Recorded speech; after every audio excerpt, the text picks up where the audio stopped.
İkinci fəsil. Tapança axtarırsınız, Massa Holmes. Yox, ətir şüşəsi, Steve. Yaman zarafatçısınız, Massa Holmes. Doğrudurmu? Steve, əgər sizin əməllərinizlə məşğul olmağa məni məcbur etsəniz, gülməyə səbəb qalmayacaq. Axı, bugün xəbərdarlıq etmişdim. Yaxşı, Massa Holmes. Sizin sözlərinizi götür-qoy etdikdən sonra cənab Perkinsin başına gəlmiş hadisə haqqında söhbəti davam etdirməməyə qərar aldım. Tutaq ki, Steve Dixi Sherlock Holmes'a kömək etmək istəyir. Onda cavab verin. Bu işin arxasında kim dayanıb? Massa Holmes. Əgər bundan xəbərim varsa, cəhənnəmin dibinə gedim. Düzünü deyirəm. Bu bossum Barney'nin tapşırığıdır. Bildiyim budur və salam. Yaxşı, Steve. Ancaq yadınızda saxlayın ki, 3 xizəkdə yaşayan xanım və onun əmlaki mənim mühafizəm altındadır. Bunu unutmayın. Yaxşı, Massa Holmes. Unutmaram. Yolumuza davam etdikdə Holmes dedi. Watson, o özünə görə həqiqətdən qorxur. Əgər bu işin başında kimin dayandığını bilsəydi, mütləq adını deyərdi. Xoşbəxtlikdən Spencer John'un dəstəsi haqqında bəzi məlumatım var. Dixi isə bu dəstənin üzvüdür. Doktor, mənə elə gəlir ki, Harrow'da baş verən hadisələr Langdale Pike'ın səlahiyyətinə daxildir. Mən bu saat onun yanına gedirəm. Geri qayıtdıqda məncə vəziyyət biraz aydınlaşacaq. Həmin gün Holmes'u bir də görmədim. Amma dostumun nə işlə məşğul olduğunu çox asanlıqla təsəvvür edirdim. Çünki Langdale Pike Küba cəmiyyətdə baş verən qalmaqallara dair bütün suallar üzrə canlı məlumat kitabı idi. Bu qəribə xoşagəlməz adam bütün ömrünü St. James Street'dəki klubun böyük pəncərəsinin yanında keçirmişdi və İngiltərədə yayılan hər cür dediqodunu həm qəbul edicisi, həm də ötürücüsü idi. Deyirdilər ki, Pike hər həftə bulvar qəzetinə verdiyi məqalələrə görə 10 minlərlə pul qazanır. Lap uzaqlarda, London həyatının ən bulanıq yerlərində, hətta zəif bir külək əsən kimi bu Langdale Pike adlı cihaz tərəfindən böyük dəqiqliklə qeydə alınırdı. Bəzən Holmes özü Langdale Pike'a müvafiq informasiyalar ötürürdü. Bəzi hallarda isə Pike məşhur xəfiyyəyə kömək edirdi. Ertəsi gün dostumu öz kabinetində gördükdə onun görkəmindən başa düşdüm ki, işlər heç də pis getmir. Amma bununla belə bizi çox pis sürpriz gözləyirdi. Holmes'un aldığı teleqramda yazılmışdı. Yubanmadan gəlin. Müştərimin evi gecə qarət olunub. Polis təhqiqata başlayıb. İmza Satro. Holmes fit saldı. Məsələ kulminasiya nöqtəsinə çatıb. Özdə mən gözlədiyimdən də tez. Watson, baş verənlərin arxasında çox qüdrətli bir əl dayanıb. Pike'dan aldığım məlumatları nəzərə alsaq, bu heç də təəccüblü deyil. Doktor, sizdən gecə malikanədə növbə çəkməyinizi xahiş etməməkdə səhvə yol vermişəm. Vəkil açıq-aşkar ümidləri doğrultmayıb. Yenidən Harrow Wild'a yollanmaqdan başqa çarəmiz yoxdur. Dünən çox səliqəli və nümunəvi görünən 3 xizək malikanəsi bugün fərqli görkəmdə idi. Darvazanın ağzına avralar yığışmışdı. 2 polis pəncərələrə və gülləklərinə baxırdı. Bizi özünü vəkil Satro kimi təqdim edən ağsaçlı, yaşlı bir kişi qarşıladı. Holmes'la köhnə dost kimi salamlaşan qırmızı sifət inspektor da burada idi. O təkəbbürlə dedi. Mr. Holmes, məncə bu işsizlik deyil. Adi oğurluq hadisəsidir. Bu işin üstünü polis də aça bilər. Mütəxəssislərə ehtiyac yoxdur. Əminəm ki, təhqiqat etibarlı əllərdədir. Məşhur xəfiyyə cavab verdi. Deməli belə, sizcə bu adi oğurluq hadisəsidir? Bəli, biz yaxşı bilirik ki, bu kimin işidir və cinayətkarları harda tapmaq olar. Bu hadisəni Barney Stockdale'in dəstəsi törədi. Onların arasında zənci də var. Bunlar da onları görüblər. Çox gözəl. Bəs nə uğurlanıb? Oğurların qəniməti deyəsən elə də böyük olmayıb. Miss Maybelle'ni yadsızdırıblar, evi isə budur. Ev sahibəsi özü də gəldi. Dünən gördüyümüz qadın Miss Maybelle qulluqçu qızın qolundan yapışaraq otağa girdi. Mr. Holmes, siz mənə doğru məsləhət vermişdiniz. Mrs. Maybelle acı-acı gülümsəyərək dedi. Amma təəssüf ki, mən ona əməl etmədim. Mr. Satronu narahat etmək istəmədim. Buna görə də tamamilə müdafiəsiz qaldım. Baş verən hadisəni mənə bugün səhər xəbər veriblər, vəkil dedi. Mr. Holmes məsləhət görmüşdü ki, dostlarımdan birini gecələmək üçün evə dəvət edim. Onun sözlərinə əməl etmədim və cəzalandırıldım. Siz yorğun görünürsünüz, Holmes dedi.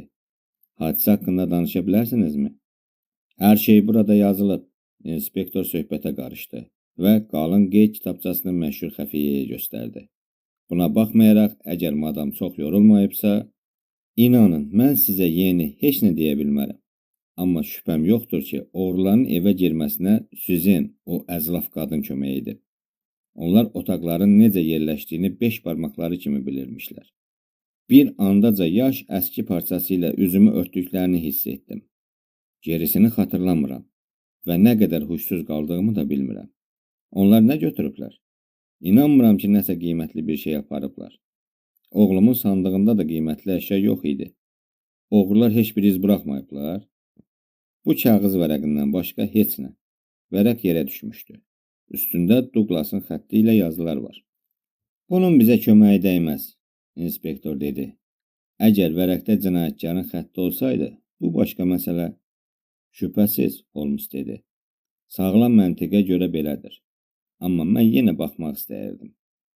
İnspektor qeyd kitabçasının arasından qatlanmış bir vərəq çıxartdı. Dəlilləri həmişə toplayıram. Hətta onlar əhəmiyyətsiz olsalar da. İnspektor lovğa-lovğa dedi. Mister Holmes, sizə də məsləhət görürəm ki, həmişə belə edin. Bunu mənə 25 illik təcrübəm öyrədib. Parmaq izlərinə rast gəlməyə ya da başqa bir şey tapmağa həmişə şans var. Holmes kağıza baxmağa başladı. Bu kağız barədə fikriniz nədir, inspektor? Bu mənə qəribə bir romanın sonunu xatırladır. Bəli, bu doğrudan da qeyri-adi final ola bilər. Holmes sakitcə dilləndi. Səhifənin yuxarısındakı nömrəni görmüsünüzmü? 245. Bəs yerdə qalan 244 səhifə necə olub? Məncə oğrular aparıblar. Belə də qiymətli qənimət olar. Evə əlyazmaları oğurlamaq üçün girmək ən azı axmaqlıqdır. Bəs bu sizdə heç bir fikir oyatmır? Məncə oğrular tələsdiyi üçün əllərinə keçən ilk əşyanı götürüb aparıblar. Hər şey bunu göstərir. Görəsən ələ keçirdikləri qənimətə baxıb sevinə bilirlər? Görünür, birinci mərtəbədə qiymətli şey tapa bilmədikləri üçün yuxarı qalxıblar. Mənim versiyam belədir. Mister Holmes, bəs siz necə düşünürsünüz? Məncə, yaxşı-yaxşı fikirləşmək lazımdır, Watson. Buraya, pəncərəyə tərəf gəlin. Holmesun yanında dayandıqda o kağız parçasında yazılanları bərkdən oxudu. Birinci cümlə belə başlayırdı. Üzündəki kəsik və zərbə yaralarından qan axırdı. Lakin həyatını qurban verməyə hazır olduğu o gözəl üzü gördükdə, ürəyindən axan qanla müqayisədə bu heç nə idi. Qadın güldü. Bəli, nəyə desən and içmək olardı ki, o baxdığı anda qadın qəddar iblis kimi qəhqəhə çəkib güldü. Bir andaca məhəbbət öldü, nifrət doğuldu. Axı kişi nəyinsə xatirinə yaşamalıdır. Əgər sizin qarşılıqlı məhəbbətinizin xatirinə yaşamayacağamsa, madam, onda yəqin ki, öz qisasım üçün yaşayıb sizə ölüm gətirəcəyəm. Qrammatik qaydalardan qəribə şəkildə istifadə edib. Holmes kağızı inspektora qaytararaq istehza ilə dedi. Fikir verdinizmi? O, əvəzliyi birdən-birə mən əvəzliyinə necə çevrildi? Müəllif o qədər fikirli olub ki, ən həlledici anda özünü qəhrəman yerinə qoyub. Bu yazı çox istedadsız adamın qələmindən çıxıb. İnspektor kağız parçasını qeyd kitabçasının arasına qoyub dedi. Necə? Siz gedirsiniz, Mister Holmes? Burada daha mənlik bir iş yoxdur. Görürəm ki, təhqiqat etibarlı əllərdədir. Yeri gəlmişkən, Miss Maybelli, məncə siz səyahət etmək istədiyinizi demişdiniz. Səyahətə çıxmağı çoxdan arzulayıram, Mister Holmes. Hara getmək istəyirsiniz? Qahirəyə, Madeiraya, yoxsa Rivieraya? Ah, əgər kifayət qədər pulum olsaydı, dünya səyahətinə çıxardım. Demək belə, dünya səyahətinə çıxmaq istəyirsiniz. Yaxşı, görüşənədək. Ola bilsin ki, axşam sizə bir-iki sətr yazdım. Mən pəncərənin yanından keçərkən inspektorun istehza ilə güldüyünü və başını yırğaladığını gördüm. Onun istehsası sanki bunu deyirdi. İş güc gəldikdə bacarıqlı uşaqlar hamıdan tez aradan çıxırlar. Biz yenidən şəhərin səs-küyünə düşdükdə Holmes dedi. Watson, bizim macəramız indi son mərhələsinə çatır. Məncə yubanmadan təhqiqatı başa çatdırmaq lazımdır. Biz taksiyə minib Grosvenor Square tərəfə yollandıq. Holmes dərin fikrə getmişdi. Sonra birdən-birə ayılıb dedi. Watson, indi yəqin ki, hər şey sizə aydındır. Belə deməzdim. Yalnız bunu başa düşdüm ki, biz Harrow'dakı hadisənin arxasında duran xanımı görməyə gedirik. Doğrudur. Məgər Isidora Klein adı sizə heç nə demir? Kübar aləmin ən məşhur gözəlidir. Gözəllikdə taya bərabəri yoxdur. Əsl İspan qızıdır. Ağalıq edən Cənubi Amerikanın tutmuş İspan qəsbkarlarının birbaşa varisidir. Onun əcdadları Pernambuconu idarə ediblər. Almaniyada şəkər istehsalçısı olan bir yaşlı adama Klein ərə getmişdi. Amma tezliklə əri ölmüş və o kübar aləmdə ən cazibadar, ən varlı dul qadın olmuşdu. Əyləncələrin vaxtı çatmışdı. Onun çoxlu pərəstişkarı vardı. Onların arasında Londonun ən yaraşıqlı kişilərindən biri Douglas Maybelli də vardı. Çox güman ki, o Isidoranı əməlli başlı sevilmiş. Douglas Maybelli kübar aləmdə fırlanan boşboğaz gənclərdən deyildi. Məğrur və güclü bir insan idi. O Isidoranı əsl məhəbbətlə sevir və ondan qarşılıqlı sevgi tələb edirdi. Isidora Klein isə özünü qədim eşq romanlarının qəhrəmanları rəhimsiz gözəllər kimi aparırdı. Demək, bizim hekayənin qəhrəmanı başqa bir kişidir? Ah, nəhayət canlamağa başladınız. Mən eşitmişəm ki, Isidora gənc Knyaz Lomonda ərə getməyə hazırlaşır. Knyaz onun oğlu yerindədir.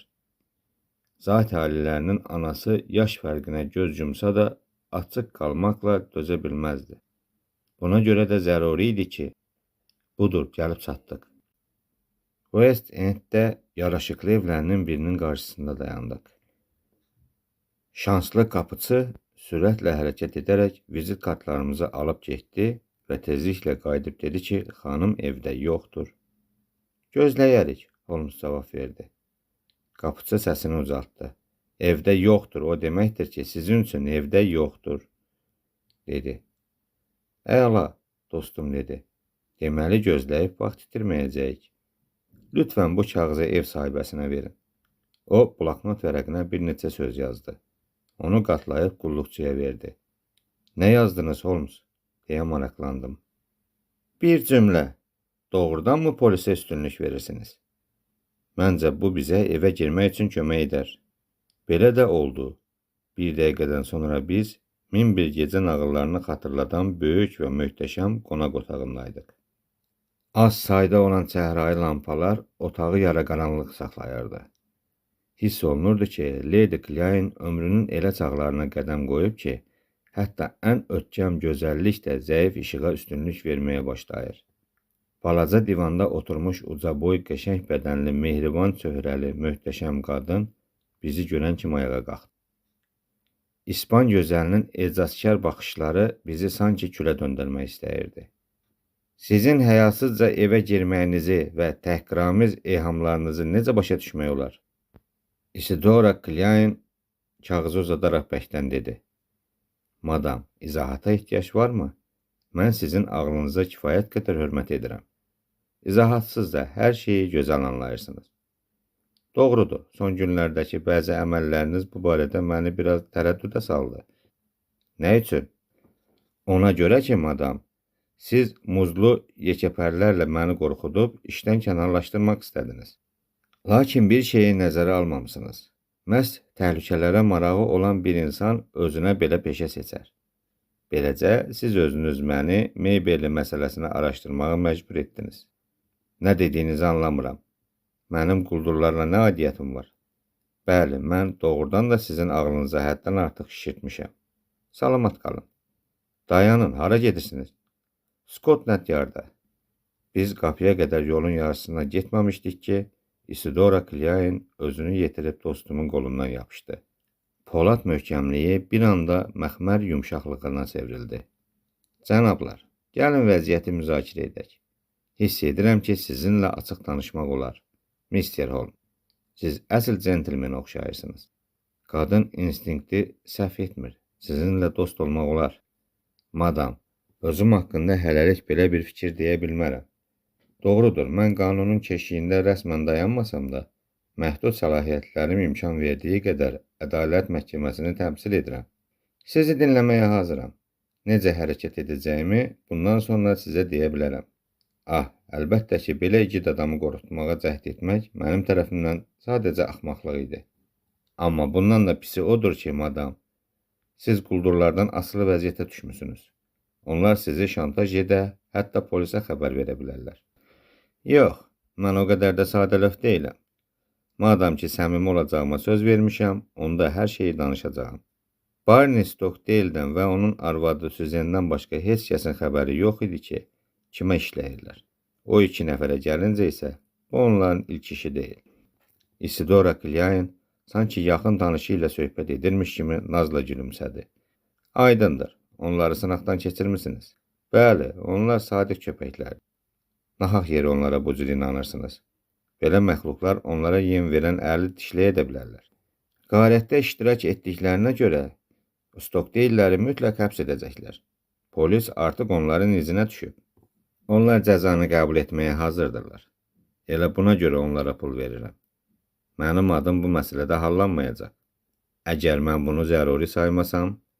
Yox, centilmenlər qadın sirlərini heç vaxt açmazlar. Siz əl yazmasını qaytarmalısınız.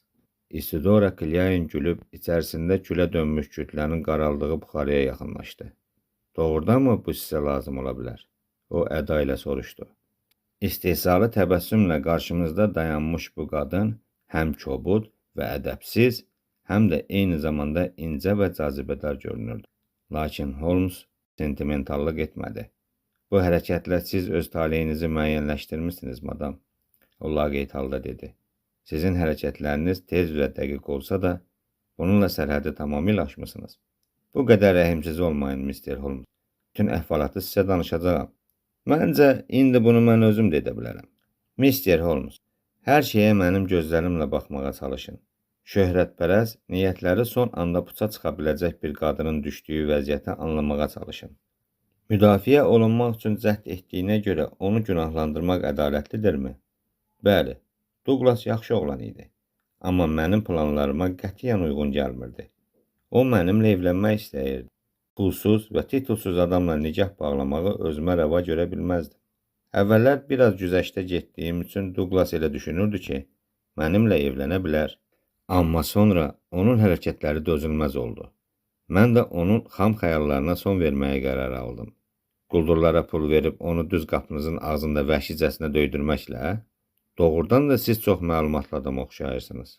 Bəli, bu həqiqətdir, Mr. Holmes. Boynuma alıram ki, Barney və onun dostları Douglasla çox kobud davranmışdılar. Amma bilirsinizmi, Douglas bunun əvəzini necə çıxmaq istədi? Bir centilmendən belə hərəkəti gözləmək olardımı? O, kitab yazaraq öz həyatını təsvir etdi və əlbəttə bu kitabda məni yırtıcı, özünü isə mələk kimi göstərdi. Aramızda olan bütün münasibətlər orada yazılmışdı. Təkcə adlar uydurma idi. Lakin bu kitabı oxuyacaq hər bir Londonlu söhbətin kimdən getdiyini bilməyəcəkdimi? Həqiqət sir kimi qalacaqdımı? Necə fikirləşirsiniz, Mr. Holmes? Douglas'ın buna tamamilə haqqı olub. İtaliyanın havası onun sanki başını gizəlləndirmişdi. O çox amansız olmuşdu. Douglas mənə məktub yazıb öz əsərinin bir nüsxəsini göndərdi. Məktubda yazmışdı ki, nüsxələrdən birini mənim üçün, digərini isə çap üçün nəzərdə tutub. Hardan bilirsiniz ki, Douglas Maybelli öz hədəsini yerinə yetirməyib? Naşirin adını müəyyənləşdirmək çətin deyildi. Aydınlaşdırdıq ki, İtaliyadan onun adına hələ ki heç nə göndərilməyib. Douglas qəflətən vəfat etdi. Əl yazmasının o biri nüsxəsini tapmayınca özümü təhlükədə hiss edəcəkdim. Fikirləşdim ki, əl yazması İtaliyadan göndərilmiş əşyaların arasında olmalıdır. Adamlarım işə başladılar. Suzanne Miss Maybellinin evinə qulluqçu kimi işə düzəldi. Mən ədalətli olmaq istəyirdim. İnanın ki, belədir.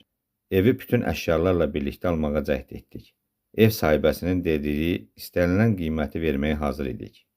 Amma sövdələşmə pozulduqda başqa vasitələrə əl atmalı olduq. Başqa cür hərəkət etmək mümkün deyildi, Mr. Holmes. Ortalığa mənim gələcəyim qoyulmuşdu. Yaxşı, Holmes dedi. Məncə bu halda məhkəmə iddiasından əl çəkmək və kompensasiya tələb etmək daha yaxşı olar. Birinci dərəcəli kayutda dünya səyahətinə çıxmaq neçəyə başa gələr? Isidora Klyain dostuma təəccüblə baxdı. 5000 funt kifayət edər? Tamamilə, madam, deyə cavab verdim. Holmes isə bunları əlavə edib dedi. Yaxşı, siz 5000 funtluq qəbz imzalayın. Mrs. Maybellinin pulu almasına mən kömək edərəm. Onun haqqı var ki, bir müddət havasını dəyişsin. Bir sözüm də var, madam, ehtiyatlı olun. İti əşyalarla daim oynamaq olmaz. Yoxsa bir gün öz incəlilərinizi kəsib doğrayarsınız. Beləliklə, 3 xizək malikanəsində baş vermiş hadisə hekayəsinin sonu.